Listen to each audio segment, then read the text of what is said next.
자,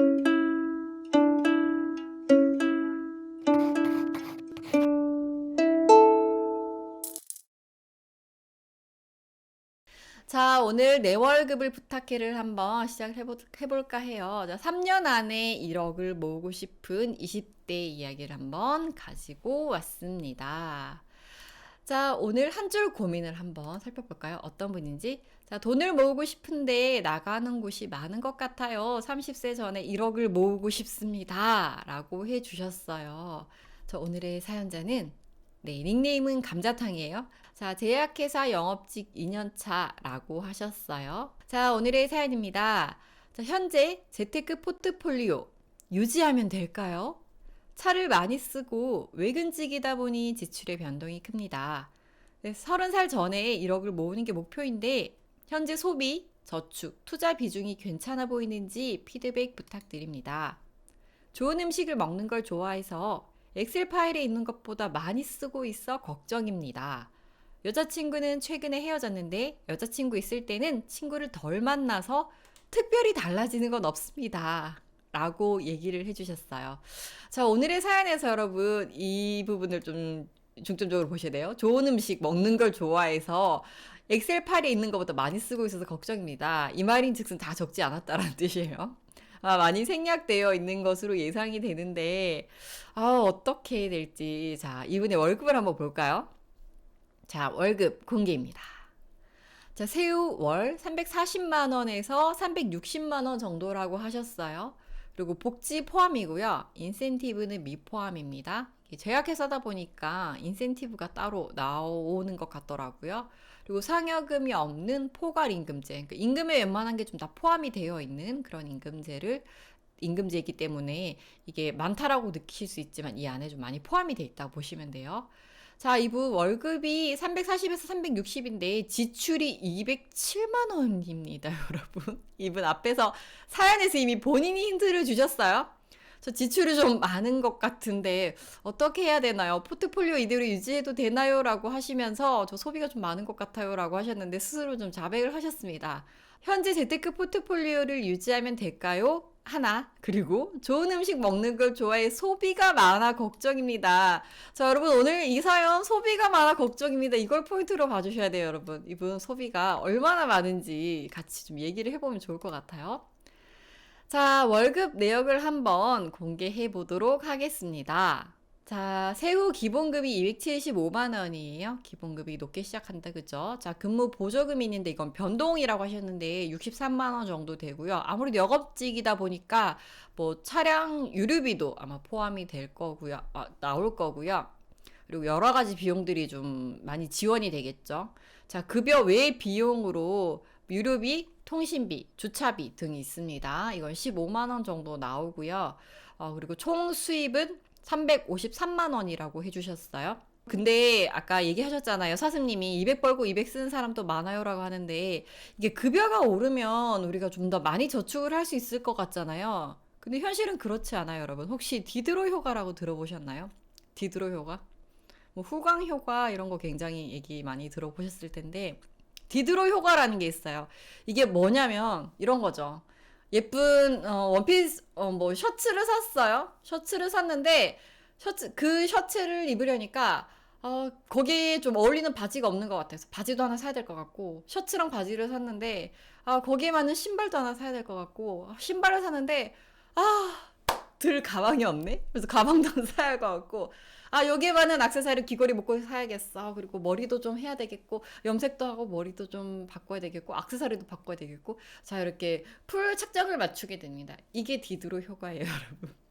옛날에 디드로라는 사람이 예쁜 빨간색 잠옷을 선물을 받았는데 그 잠옷에 맞는 집안 분위기를 바꾸다 보니까 집안 올 리모델링을 했다. 올수리 인테리어를 했다라는 얘기가 있어요. 그래서 하나가 변화되면 그만큼 뭔가를 더 할 수 있을 것 같지만 거기에 따른 부수적으로 우리가 하게 되는 게 많다는 거죠. 그래서 월급을 더 받아도 거기에 맞춰서 좀 뭔가 더 말끔하게 입고 싶고 뭔가 맛있는 걸 먹고 싶고 이렇게 해서 결국 소비가 늘어나서 우리가 저축할 수 있는 금액은 그렇게 늘어나지 않는다라는 게 바로 디드로 효과라는 겁니다, 여러분. 하나를 변화시키면 안 되겠네요. 그렇죠. 그래서 뭔가 변화되었을 때 정신을 바짝 차려야 됩니다, 여러분. 정신 차리지 않으면 그냥 훅 이렇게 지나가면서 거기에 소비가 맞춰져요. 그러니까 제가 말씀드린 이 디드로 효과의 가장 큰 포인트는 뭔가 변화가 있으면 거기에 대해서 일정 부분은 그냥 제외를 하고 미리 저축을 하고 그냥 그 생활 패턴을 유지하는 게 중요해요. 만약에 그 소비가 늘어났다는 생각에 안도감에 조금씩 늘리기 시작하면 다른 것들도 다 늘어나는 거죠. 그래서 결국 저축률은 늘어나지 않고 소비만 늘어나게 된다라는 점을 여러분들이 좀 주의를 하시면 좋을 것 같아요. 자, 이걸 1년 환산으로 했을 때 물론 실제로 우리 원천징수 영수증이 찍히는 건 다르겠지만 실제로 받는 거는 4,200 정도 된다라고 보면 될 것 같아요, 이분.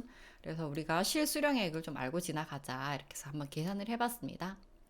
자, 제가 기본적으로 주신 지출을 또 정리를 했지만 이걸 연환산으로 1년 동안 얼마를 쓰는지도 한번 체크를 해봤어요. 이걸 보면 조금 더 확 와닿더라고요.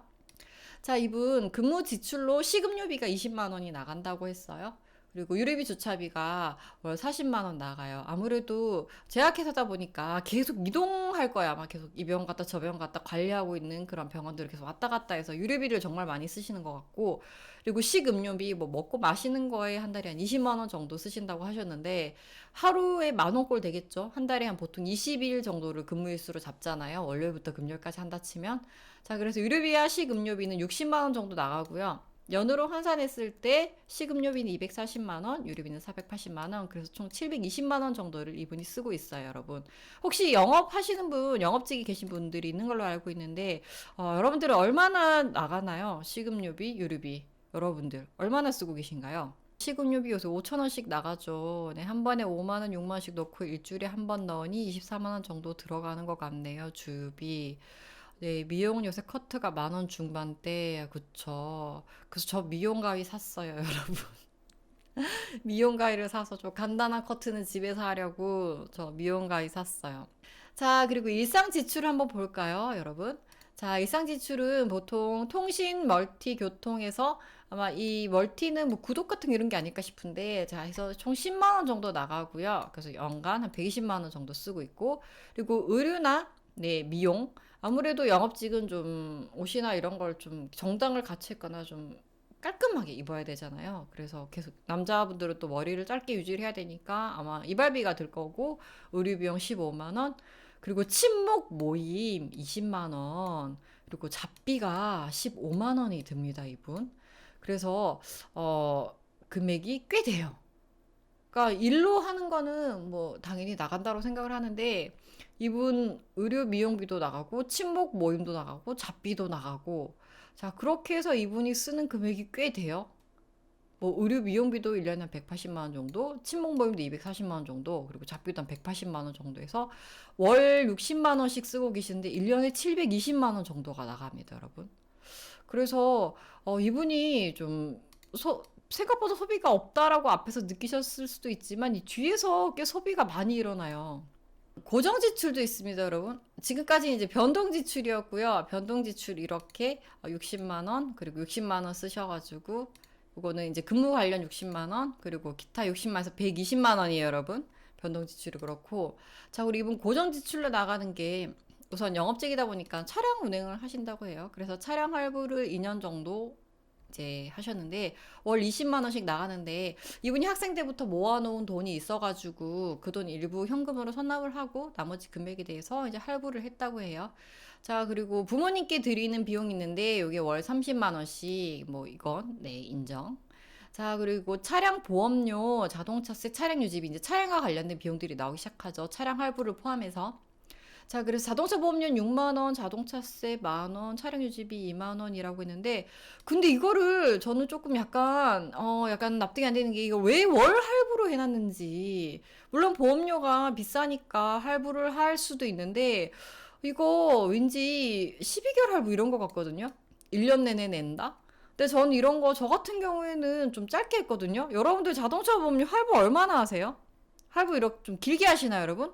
보통 우리가 한꺼번에 내긴 좀 부담스럽잖아요. 그래서 저도 할부를 하긴 하는데, 저 같은 경우는 한 3개월 정도? 이게 길어지면 아무래도 계속 써야 하니까 좀 너무 길게 가져가지 않으려고 하거든요. 저 같은 경우에는. 그래서 한 3개월 정도 이렇게 짧게 끊는데, 그렇게 하는 이유는 내가 이걸 빨리 내고 나머지 금액을 모아야겠다고 하는데, 할부가 좀 우리가 좋은 것 같잖아요. 근데 이게 너무 길어지거나 너무 짧게 너무 오랜 기간 동안 납부하는 걸로 해놓으면 그만큼 다른 부분에서 소비가 많이 일어나요. 그래서 저는 그걸 좀 방지하기 위해서 저는 할부를 그렇게 길게 가져가지는 않거든요. 일시불이요. 네, 아로아로님 120개월. 무이자 할부 10개월이요. 자, 저도 3개월 정도 해야 전 일시불이요. 운전자 보험만 달마다. 근데 보험은 달마다 내야죠.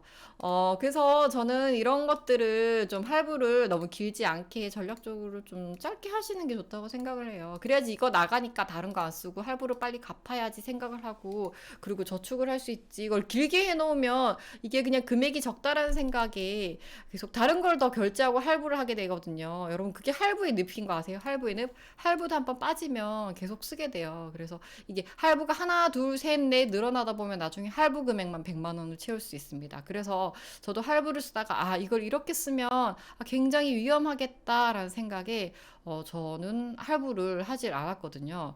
그래서 이런 점도 여러분들이 조금 참고를 하시면 좋을 것 같아요. 그래서 너무 할부를 맹신하지 말자라는 점을 좀 당부를 드리고 싶어요, 여러분. 자, 그래서 이렇게 할부를 하고 계시고, 자, 그리고 보험료는 뭐 매월 나가야죠. 보험료는 뭐 120개월 할부잖아요. 10년씩, 20년씩, 뭐 240개월 할부 이렇게 나가니까 보험료는 이렇게 내시면 되고, 자, 그리고 비상금, 네, 경조사 생일에 이제 쓰려고 20만 원을 모으는데, 경조사 뭐 결혼식이나 뭐 이제 그런 경사나 조사 이런 데 내는 것도 있고, 그리고 생일 때 이분이 부모님께 용돈을 드린다고 하셨어요. 그래서 부모님 생신 때 이제 30만씩 추가로 드리는데 부모님이 두 분이시면 60만 원 정도 나가잖아요. 그래서 이거는 오케이 인정. 자, 그래서 연간 60만 원 정도를 쓰고 나머지 금액은 또 필요할 때 쓰신다. 이게 연간 모으는 금액이 240만 원 정도 되거든요. 요건 파킹 통장에 잘 넣어 두셨죠? 파킹 통장에 넣어두면 이자를 조금 더 받을 수 있기 때문에 이렇게 생각을 하시면 되고, 어쨌든 이걸 연환산을 한번 해봤습니다. 차량 할부 금액은 그렇게 크진 않아요. 그리고 부모님께 드리는 금액은 360만 원 정도 되고, 그리고 자동차 월 보험료 내는 거, 그리고 월 자동차세 내는 거, 그리고 차량 유지비 이렇게 해서 720, 12만, 그리고 24만 이렇게 720이 아니네요. 72만 원, 12만 원, 24만 원에서 1년에 한 108만 원 정도 네, 지출이 됩니다. 자, 그리고 보험료 같은 경우에는 8만 원씩 내니까 96만 원 지출이 되고요. 그리고 경조사 요거는 모아두시면 또 쓰실 수 있기 때문에 요건 이렇게 하시는 게 잘 모은다라고 생각을 해요. 그래서 이렇게 잘 모으고 계십니다. 자, 그래서 고정 지출에서 지금 87만 원 정도 나오고 있어요. 고정 지출에서. 그래서 앞에서 120만 원이었잖아요. 그래서 87만 원까지 더하면 이분 지출하는 게 207만 원이 됩니다, 여러분. 그래서 이게 연 금액으로 환산을 해서 계산을 해보니까 이분 지출만 2,400만 원이에요, 여러분. 아까 이분 연간 소득 얼마라고 했죠? 네, 연간 소득 4,200만 원. 자, 4,200만 원인데 지금 얼마를 쓴다?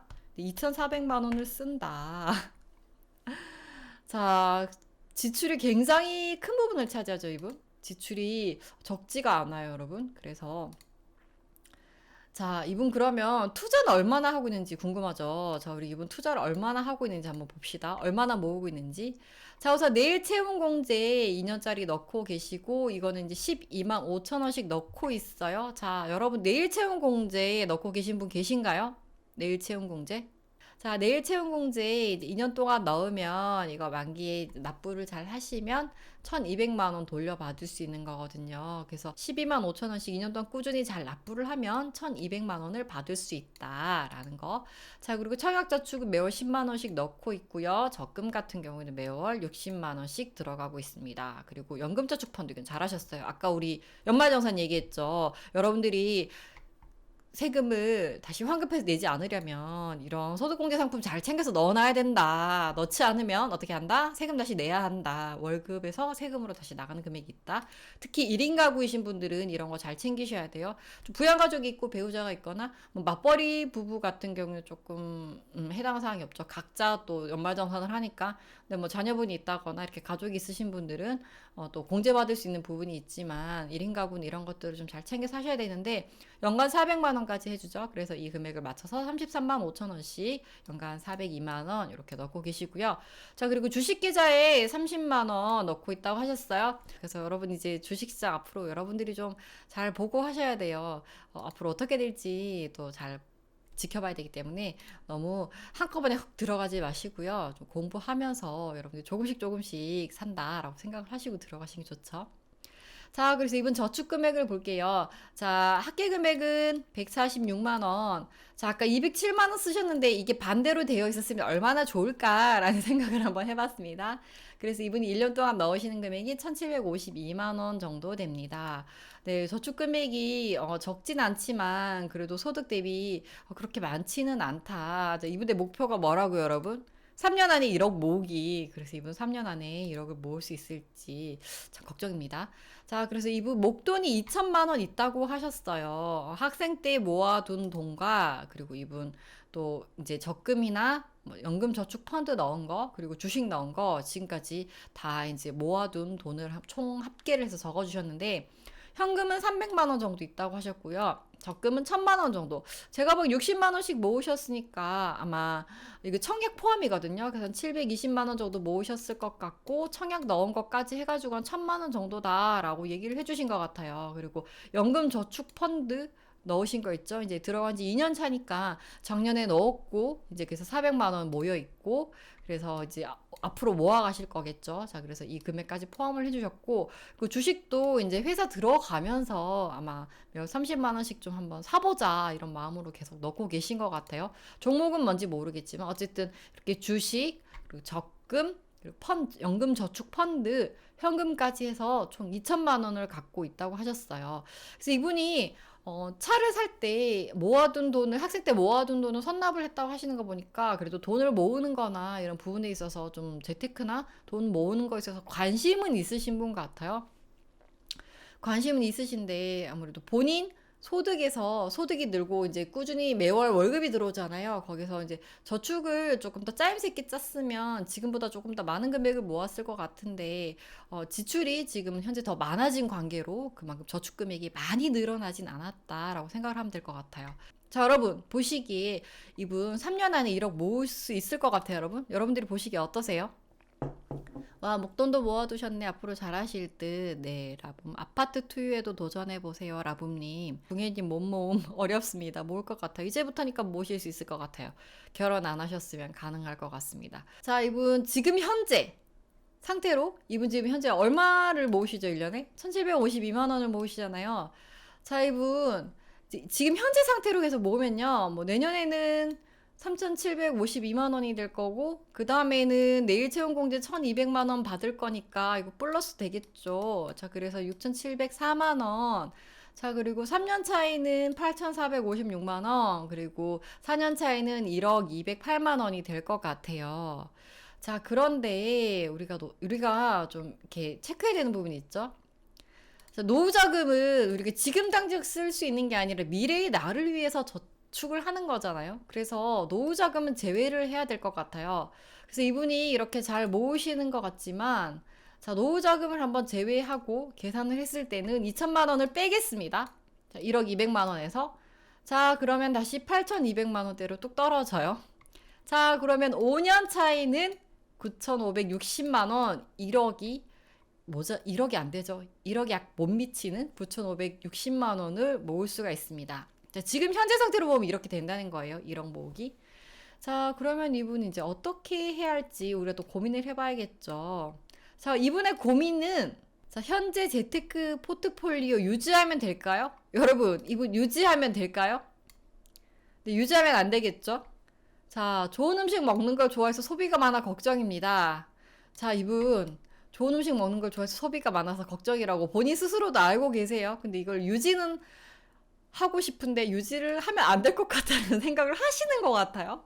자, 이 재테크 포트폴리오 유지하면 될까? 유지하면 안 되죠. 좋은 음식 먹는 걸 좋아해서 소비가 많아 걱정입니다. 소비 줄이셔야죠. 지금 현재 상태라면 3년이 아니라 5년이 걸릴 것 같아요. 그래서 2년을 단축해야 됩니다, 이분. 2년을 줄이셔야 돼요. 자, 조금만 더 아끼시고 영업하시면 모으실 수 있을 것 같아요. 자, 하루 한 끼 가능한가요? 자, 라붐님, 다른 건 가능하겠는데 하루 두 끼 먹으면 안 되나요? 좋은 음식 같이 드시죠. 안 돼요. 자, 고민 두 번은 누구나 위험하죠. 자, 이분의 솔루션 한번 해볼까요? 자, 이분 제가 보기에 카드 자르셔야 될 것 같아요. 이렇게 쓰시다가는 나중에 5년 돼도 다 못 모으실 수도 있어요. 소비가 줄어든다라는 보장이 없어요, 여러분. 이 상태의 소비를 계속 유지한다는 보장이 없어요. 소비가 더 늘어날 수도 있고, 지금 이 시점을 딱 기준으로 본인이 소비를 줄이겠다라고 생각을 하시면 또 줄이실 수도 있겠지만, 어쨌든 이분은 좀 카드를 자르시는 게 좋지 않나라는 생각이 들어요. 그래서 2,700만 원을 모으셔야 돼요. 이분이 지금 현재 본인 2천만 원 모아놓은 거 제외하고 8천만 원을 3년 동안 모으려면 매 해마다 2,700만 원씩을 모으셔야 되는데, 그러면 지금 1,700만 원을 모으고 있으니까 현재 1,000만 원을 더 모아야 하는 상황이에요. 자, 그래서 이분이 지금 한 달 저축 금액이 월 225만 원 정도 되는데, 그러면 한 달 소비 예산을 얼마로 잡아야 되냐면, 한 달 소비 예산을 125만 원으로 잡으시면 돼요. 한 달 소비 예산을 125만 원으로 잡고, 자, 그러면 이분 하루에 얼마를 써야 하나? 자, 이분 하루에 62,500원씩만 쓰시면 돼요. 모든 활동비 포함해서. 친구 만나고, 뭐, 일하러 가고, 밥 먹고, 마시고, 이런 것들. 자, 하루에 62,500원씩 써보기를 추천을 드려요. 자, 그래서 이분 카드 이렇게 댕강 자르시면 됩니다. 자, 카드 자르고, 이분 하루 소비를 현금으로 한 달? 길게는 3개월 정도 해보시기를 추천을 드려요. 제가 현금 써보기를 추천드리는 이유는, 현금을 쓰면 내가 어디에 얼마나 쓰고 있는지 내 소비가 바로 보여요, 여러분. 이걸 제가 1년 하라고 말씀 안 드려요. 2년 하시라는 말씀도 안 드려요. 자, 그런데 카드를 쓰다 보면 그냥 플라스틱을 계속 긁는 거잖아요. 심지어 핸드폰으로도 결제하죠, 요즘. 뭐 카드도 잘 안 쓰잖아요. 페이로 쓰기도 하는데, 이렇게 쓰다 보면 내가 어디에 얼마를 쓰는지 소비 감각이 떨어진단 말이에요. 저도 그렇거든요. 저도 신용카드를 웬만하면 쓰지 않은 이유가, 이게 쓰다 보니까 내가 얼마를 썼는지도 모르겠고, 자꾸 무감각하게 긁게 되고, 현금도 쓰고 카드도 쓰게 되거든요. 그래서 저 같은 경우는 신용카드를 이제 다 줄이고, 한 2달에 걸쳐서 줄이고, 이제 그다음부터 체크카드를 쓰는데, 카드를 조금씩 쓰기 시작하니까 소비가 정말 확 늘어나는 게 느껴져서 전 웬만하면은 체크카드를 써요. 근데 체크카드도 추천하고 싶지 않은 게, 카드도 어쨌든 체크카드도 카드다 보니까 쓰다 보면은 이게 얼마를 쓰고 있는지 이게 감이 없단 말이에요. 물론 통장의 잔고가 다 떨어지면 더 쓸 수 없으니까 아차 싶은데, 그래서 카드를 써야 되겠다라고 생각을 하시면 이렇게 매일이나 매주 주 예산을 맞춰서 카드에 좀 나눠서 예산을 딱 넣어두고, 그 카드 예산 안에 딱 맞춰 쓴다라는 생각으로 쓰시는 게 좋아요. 그리고 그래도 난 소비가 좀 걱정이다 하시는 분들은 진짜 현금을 찾아가지고요, 가지고 다니기 좀 번거롭더라도 한번 현금을 가지고 한번 써보시는 거예요. 그날 다 쓰면 그냥 귀가해야죠. 친구들이 오라 그래도, 오늘 예산을 다 썼으니까 난 돈이 없어서 난 집에 가겠다. 이런 마음으로 집에 가셔야죠.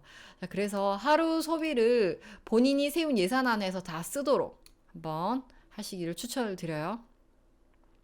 자, 살짝 식사 줄이면 감자탕님, 통 큰 뼈 감자탕님이 될 수 있으니 노력해보세요. 자, 신용카드는 고정비만 쓰시는 걸로 솔루션을 주시고, 소비를 체크카드로 바꾸시는 게, 자, 하루에 점심 한 끼만 먹어요. 초년생은 필요 없을 것 같아요. 입출금 알람 쓰면 잔고가 눈에 보여요. 근데 이것도 나중에는 귀찮아서 안 보게 되잖아요. 그죠? 최대한 지역 상품권 구매해서 할인받고 소득공제 혜택도 받으세요. 자, 체크카드는 통장 앱 들어가서 확인하는 습관을 들이시면 됩니다. 네, 바로바로 뜨니까 그런 걸 보시는 것도 습관을 들이시는 게 좋죠. 잔돈 매우 싫어해서 카드를 쓰고 가계부를 씁니다. 이것도 좋아요. 본인이 가계부를 쓸 수 있으면 가계부를 쓰시면서 하루 소비를 반성하시는 것도 좋고, 뭐 체크카드 잔고를 확인하면서 하루 예산에 딱 맞춰가지고 카드에 딱 입금해서 세팅을 맞춰 놓으시거나, 그렇게 하시는 게 본인 소비를 다 조절하기 위해서니까요. 뭐 돈을 쓰지 말라는 게 아니라 본인 소비를 조절하기 위해서 어떤 이제 장치 세팅을 하는 게 아니라 환경 설정을 하는 거예요.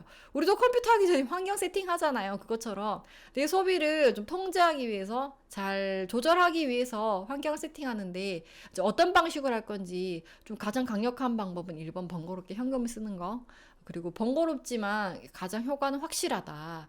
그리고 두 번째는 체크카드 쓰는 거. 근데 저는 좀 예산을 짜가지고 뭐 1일 아니면 3일, 일주일 이렇게 예산을 짜서 넣어두고 그 예산 안에서만 딱 쓰는 걸로 정해서 그렇게 한번 해보시는 것도 괜찮다라는 생각이 들고, 또 여러분들이 주신 의견으로는 가계부 쓰는 거 이런 거, 아니면 알람 설정을 해서 카드 잔고 내가 얼마 쓴지 이런 걸 체크하는 것도 좋을 것 같다라고 얘기를 해주셨어요. 그리고 카드 안 쓰고 현금 쓰시면 귀찮아도 매일매일 자기소비에 경각심이 들어요. 맞아요. 그래서 현금을 쓰면서 내가 지금 얼마 쓰고 있는지 좀 여러분들이 잘 알 수 있다. 제가 매경에 전에 그 인터뷰 갔을 때 기자님이랑 얘기할 때 기자님도 얘기하시더라고요. 10만 원 찾아서 현금으로 써봤는데 아 진짜 훅훅 나간다고. 밥 먹고 뭐 사고 하면 10만 원은 그냥 정말 눈 녹듯이 사라진다고. 그래서 현금을 써보니까 내가 얼마나 쓰는지 얼마나 소비를 하는지 정말 경각심을 가지게 됐다라고 얘기를 하시더라고요. 그래서 이렇게 한번 써보시는 것도 좋을 것 같다. 현금, 체크카드, 예산 세워서 어쨌든 이 포인트는 현금 쓰는 게 포인트가 아니에요, 여러분. 내가 계산한 예산 안에서 소비를 하는 게 포인트예요, 여러분. 그래서 어떤 장치를 쓰실지는 감자탕님의 선택이지만 좀 강력하게 하기 위해서는 현금을 한번 써보시는 것도 좋다라는 점을 저는 얘기를 드립니다. 셀프 테이퍼링. 감자탕님의 월급 솔루션 첫 번째는 카드 자르기였습니다. 자, 본인의 예산 안에서 딱 쓰는 습관을 들이기 위해서 카드를 잘라보자, 현금을 써보자, 체크카드를 써보자, 가계부를 써보자 이렇게 말씀을 드렸어요. 자, 두 번째는 감자탕님 ISA에 가입하시는 거 괜찮을 것 같아요. 자, ISA는 성년이면 가입이 가능하고요. 이 계좌 같은 경우에는 3년에서 5년 정도 만기를 가져가는 상품인데요. 이 상품의 가장 큰 특징은 이자 소득에 대해서 200만 원까지 비과세를 해줍니다. 그래서 주식 거래에 대해서도 소득이 생겼을 때 비과세가 되고요. 그리고 200만 원 넘어간다, 비과세 금액을 넘어간다, 그러면 9.9%만 과세를 해요. 자, 여러분, 원래 여러분들이 적금이나 이런 거 만기 됐을 때 세금 얼마나 떼는지 아시나요? 15.4%대요, 여러분. 그런데 ISA 계좌에서는 9.9%만 과세를 해요. 그래서 세금을 좀 덜 낼 수 있죠. 자, 우리가 주식 5%, 10% 수익을 내려고 하잖아요. 근데 15.4% 세금을 안 내면 수익이 15.4%인 거예요, 여러분.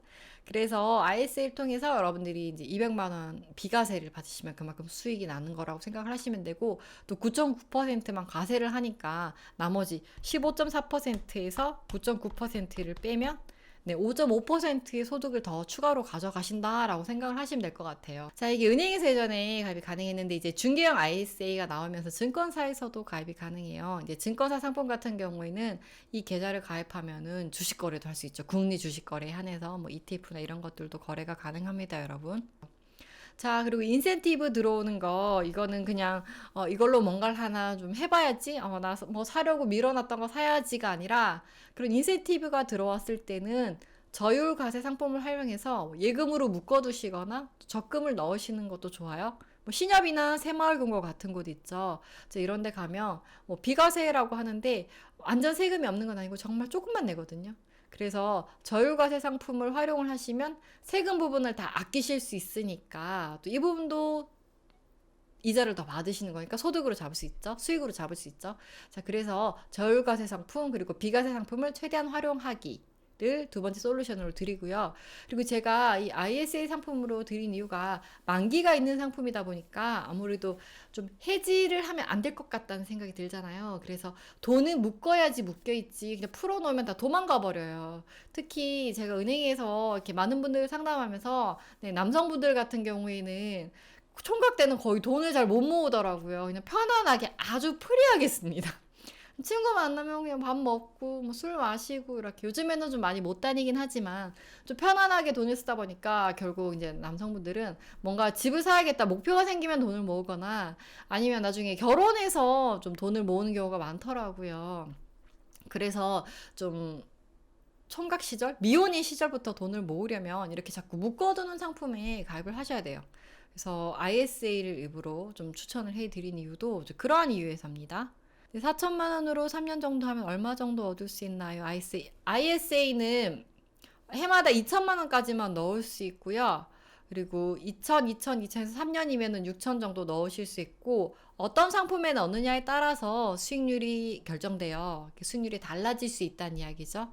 그래서 최소 3년, 최대 5년까지 넣을 수 있기 때문에 그 안에서 뭐 예적금도 넣을 수 있고요. 그리고 좀 공격적으로 하고 싶다 그럼 주식으로도 거래가 가능하세요. 그 중간에 내가 넣은 금액, 원금에 대해서는 인출할 수 있어요. 수익이 난 이자 금액에 대해서는 인출이 안 되고 중간에 원금도 좀 인출할 수 있어서 정 급하다, 뭐 대출을 써야 되는 상황이 온다 그러면 ISA에서도 일부 출금이 됩니다. 찾아서 쓰시란 얘기는 아니에요. 대출 쓸 거면 ISA에서 출금하는 건 괜찮지만 대신 그 한도, 넣은 한도만큼 다시 회복되진 않고 그 한도는 그냥 차감이기 때문에 그 부분 여러분들이 유념을 하셔야 될 것 같고요. ISA 출금 중도인출 괜히 알려드렸나? 찾아서 쓰시는 거 아닌가 모르겠네. 자, 그래서 첫 번째 솔루션은 카드를 자르고 네, 하루 소비 예산으로 한번 살아보기를 네, 도전하기를 추천드리고 두 번째는 기존에 모아둔 목돈 그리고 적금 그리고 좀 장기적으로 가져갈 수 있으면서 비과세 혜택을 받을 수 있는 ISA에 가입하는 걸 추천을 드리고요. 자, 그리고 마지막 세 번째 솔루션. 자, 물론 감자탕님이 소비가 현재 좀 많기는 하지만 그래도 학생 때부터 돈도 모으셨고 나름 재테크에 관심이 있어서 그런 부분은 참 잘했다라고 생각을 해요. 감자탕님이 관심을 가지고 좀 돈을 모아봐야지라고 생각을 하셔가지고 내 월급을 부탁해서 좀 어떻게 하면 제가 돈을 더 모을 수 있을지 잘하고 있는지 좀 점검을 받고 싶어서 보내셨잖아요. 자, 그래서 좀 앞에 솔루션은 이제 어떻게 좀 생활 습관을 고치고 또 어떤 상품을 또 가입을 하시면 좋을 것 같다라는 말씀 드렸는데 여러분들도 아까 공감해 주셨잖아요. 뭔가 미혼이신 분들, 특히 남성분들, 그리고 결혼하기 전에 돈 모으기 어렵다 이런 것들이 있는데 자, 근데 친구들 만나면 그러지 않나요? 가서 막 돈 모은다 그러면 야, 뭐 돈 모아서 얼마나 큰 부자 되려고 뭐 돈 모아가지고 뭐 되겠어? 라고 하는 친구들도 있고 또 뭐 그래? 뭐 그래? 그리고 별로 관심 없는 친구들도 있고 막 그 친구들 만나서 이렇게 돈 모으기 얘기를 많이 할 것 같지만 서로 좀 소득에 대해서 좀 민감한 부분이 있어서 잘 얘기 못 하는 경우도 있지 않나요, 여러분? 뭐, 또 연봉이 나보다 더 많은 친구라든지, 아니면 나보다 소득이 적은 친구라든지, 그래서 돈 얘기는 잘 안 하게 되는 것 같고, 그리고 친구들이랑 막 재테크 얘기를 막 그렇게 하는 건 좀 미혼이신 분들은 좀 약간 낯설다고 해야 되나? 이제 결혼하게 되면 뭐 집값 얘기도 하고, 뭐 생활비가 얼마가 드는지 얘기도 하고, 좀 다양한 얘기를 하게 되는 것 같은데, 미혼인 경우에는 좀 그런 얘기들이 관심사가 아니다 보니까, 뭐 패션에 관심이 있다든지, 아니면 최근에 뭐 내가 좋아하는 그런 관심사에 대한 얘기라든지, 아예 대화 화제 자체가 좀 다르잖아요. 그래서 좀 돈 모으기나 이런 거에 대해서 정보를 얻거나 서로 이제 얘기를 하고 고민 상담을 하고 서로 의견을 나눌 수 있는 데 잘 없다라고 생각을 해요. 그래서 여러분들이 좀 그런 부분을 얘기를 하고 싶은데 얘기를 할 때가 잘 없다라고 얘기도 많이 하시거든요. 자, 친구 만나면 플렉스, 안주추가 술추가, 자, 디저트 PC방 오락실비 등 계속 관심사나 현재 생활 패턴이 좀 다르기 때문에 아무래도 내가 돈을 모으고 좀 재테크에 관심을 가지고 있다고 해서 주변 친구들이 관심이 없으니까. 자, 그래서 좀 미혼이신 분들은 돈을 모으고 싶다 하시는 분들은 좀 본인의 울타리를 잘 설정을 하셔야 된다고 생각을 해요.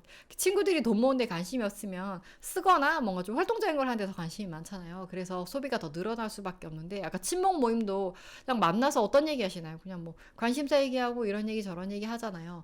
근데 그게 재테크에는 저는 좀 크게 도움은 안 된다고 생각하거든요. 물론 친구 만나서 얘기하고 하면 즐겁고 좋죠. 그런데 내가 좀 돈을 모으려고 하는 데는 크게 도움이 안 되는 것 같아요. 그래서 좀 내가 앞으로 얼마를 쓸 건지에 대한 기준을 정하는 것도 중요하지만 앞으로 내가 얼마를 모을지 목표를 세웠잖아요. 3년 안에 1억 모으기.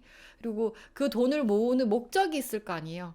나중에 집을 사고 싶다. 아니면 결혼을 할 때 뭔가 좀 큰 자금이 들지 않을까? 그래서 좀 결혼을 안정적으로 하고 싶다. 뭐 결혼을 할 생각이 없으시면 뭔가 좀 그 다음 목표가 있을 수 있잖아요. 뭐 결혼 안 해도 집을 사고 싶을 수는 있죠. 그래서 그런 목적에 맞게 목표를 설정을 해나가시는 것도 중요하다라고 생각을 해요. 그냥 단순하게 1억 있으면 좋을 것 같아요가 아니라 그 다음도 생각을 하셔야 되는 거죠. 1억 모으는 거는 그냥 단순하게 내가 어떤 3년 안에 특정 기간 안에 얼마를 1억을 모아야겠다는 목표잖아요. 근데 더 큰 미래를 보셔야죠. 내가 나중에 뭐 여자친구랑 잘 만나서 또 결혼을 하고 또 자녀를 낳고 이런 계획을 세운 데 있어서 좀 안정적으로 생활하고 싶다. 좀 편안하게 크게 돈에 아쉬움이 없이 좀 내가 뭔가를 큰 걸 뭔가를 사거나 할 때 어려움 없이 너무 대출이 안 나와서 고생하거나 마음고생하거나 이런 거 없이 좀 편안한 삶을 살고 싶기 때문에 지금 돈을 많이 모아놔서 최대한 네, 종잣돈을 마련해 놓겠다. 이런 목적을 가지고 하시면 조금 더 내 생활을 어느 정도 관리해 나가실 수 있을 거라 생각이 들어요. 친구들을 만날 때라든지 친구를 만나지 말라는 게 아니라 친구들을 다 그냥 끊고 손절하라는 얘기가 아니고요. 좀 그런 횟수라든지 이런 것들을 잘 조정을 해서 내가 조금 더 저축률을 높일 수 있는 방향으로 나가는 게 좋지 않을까라는 생각이 들어요. 그래서 어쨌든 목표를 좀 잘 설정을 해서 가지고 가야 되는데 기존의 학생 때도 목표를 가지고 하셨잖아요, 감자탕님이. 그래서 그 목표를 가지고 돈을 모아서 차를 사는데 또 보태서 썼고 굉장히 잘한 거죠. 왜냐면은 그렇게 모아두지 않았으면 지금 이게 자동차 할부금이 20만 원이 아니라 매월 금액이 훨씬 더 컸겠죠. 뭐 50만 원, 60만 원 이렇게 나갔겠죠. 어쨌든 그렇게 잘 모았기 때문에 지금 자동차를 살 수가 있었고 또 업무를 하는데 원활하게 할 수 있었죠. 자, 그래서 그렇게 줄여서 자동차 금액은 줄여놨으나 지금 지출되는 금액이 생각보다 좀 광범위한 범위에서 좀 많이 나가고 있다. 그래서 그런 부분을 조금 더 줄여서 저축률을 높여서 3년 안에 우리 감자탕님이 1억을 모으는 목표를 꼭 달성을 하셨으면 좋겠어요. 그래서 제가 매월 225만 원씩 모아야 되니까 1년에 2,700만 원을 모으면 3년 안에 1억을 다 모을 수 있다라고 말씀을 드렸습니다. 그래서 감자탕님이 좀 모으는데 이번을 계기로 좀 많은 것들을 생각하시는 그런 계기가 됐으면 좋겠어요. 그래서 저는 예산을 세우고 좀 IS를 통해서 돈을 좀 잘 묶어두고 그리고 단순하게 3년에 1억 모으는 것보다 더 큰 목적을 한번 생각을 해보셨으면 좋겠다라는 생각이 들었어요. 자, 1억 모은 다음 계획은 어떻게 해야 할까요? 1억을 모으시면서 공부를 하셔야죠. 집을 살 건지 아니면 나는 집을 사는 것보다 투자를 하는 게 나을 것 같다. 그럼 어디에 투자를 하실 건지 또 공부를 하셔야 되죠. 자, 그래서 뭐 주식에 투자를 하는 방법이 있을 수도 있고 요즘 투자하는 게 굉장히 많잖아요. 그래서 꼭 하나에 여러분들이 다 넣으실 필요는 없죠. 여러 군데 나눠서 넣으시는 방법도 있고 그래서 집을 사려고 하면 아무래도 큰 돈이 필요하니까 좀 거기에 좀 넣으실 수도 있고 또 주식 같은 경우는 어디에 어떻게 좀 분산 투자를 할 건지 주식 같은 경우 여러분 제발 한꺼번에 넣으시면 굉장히 이게 등락에 영향을 많이 받죠. 그래서 제가 저번 내 월급을 부탁해 때도 말씀을 드렸지만 꾸준히 나눠서 넣는다고 생각을 하시면 돼요, 여러분. 한 종목 살 때 여러분 한 번에 500만 원, 뭐 400만 원 이게 턱턱 넣으시잖아요. 자, 그걸 여러분 100개로 쪼개세요. 100개로 쪼개서 조금씩 산다고 생각하세요. 그러면 절대로 여러분 이게 한 번에 푹 꺼지는 이게 마이너스가 돼가지고 마음고생을 하시는 것보다 조금씩 계속 넣으시면 어느 정도 여기에선 평균이 중요해요. 여러분. 평균가가 맞춰지면 빨리 수익을 실현하실 수 있기 때문에 제발 한꺼번에 넣지 마시고 좀 나눠서 오랜 기간 동안 넣는다라고 생각을 하시고 떨어졌을 때 넣는 것도 좋은 방법이고요. 오늘 좀 떨어졌네 넣고 또 일주일 뒤에 또 떨어졌네 넣고 이걸 한 달에 한 번 넣는 것보다 더 잘게 쪼개서 꾸준히 넣으시면 그게 진짜 평균가가 돼가지고 수익이 더 빨리 날 수 있기 때문에 그런 점도 여러분들이 잘 참고를 해서 한 번에 턱턱 넣지 마시고 좀 나눠서 쪼개서 넣으시기를 추천을 드려요. 감자탕님 노력해서 통 큰 뼈 감자탕님으로 변해봅시다. 화이팅! 감자탕님 다음에 소주 한 잔해요. 감자탕에 소주 한 잔. 네, 소주 한 잔 좋습니다. 자, 덜 먹자. 자동차 있으니 자동차세 연나 먼저 갑시다. 자동차세 연초에 한꺼번에 내면 10% 할인 받을 수 있죠. 그래서 할부보다는 한꺼번에 내고 또 소비 부분을 조금 더 줄이시고 좀 내 거는 좀 모아서 내자. 할부는 늪이다. 자꾸 나눠내면 다른 걸 더 쓰게 된다라는 점을 잊지 않으셨으면 좋겠어요. 자, 감자탕님 뼈 해장국이 되지 말고 대자로 성장하자. 아우 좋습니다. 생존에만 돈을 쓰시오. 의식주만 해결하자. 생존에만 돈을 써서 통 큰 뼈 감자탕. 건강을 위해 도보행합시다. 올해는 옷 사지 말아요. 올해는 옷 사지 말아요. 자, 그래서 오늘 시청자분들과 함께한 한 줄 솔루션 정리해 보도록 하겠습니다. 생존에만 돈을 쓰자. 통 큰 뼈 감자탕이 되자로 한번 마무리를 해보도록 하겠습니다. 자, 오늘 여러분들과 함께 감자탕님의 사연, 자, 3년 안에 1억 모으고 싶은 20대 감자탕님의 사연으로 함께 했습니다. 자, 여러분들 오늘 내 월급을 부탁해 어떠셨나요?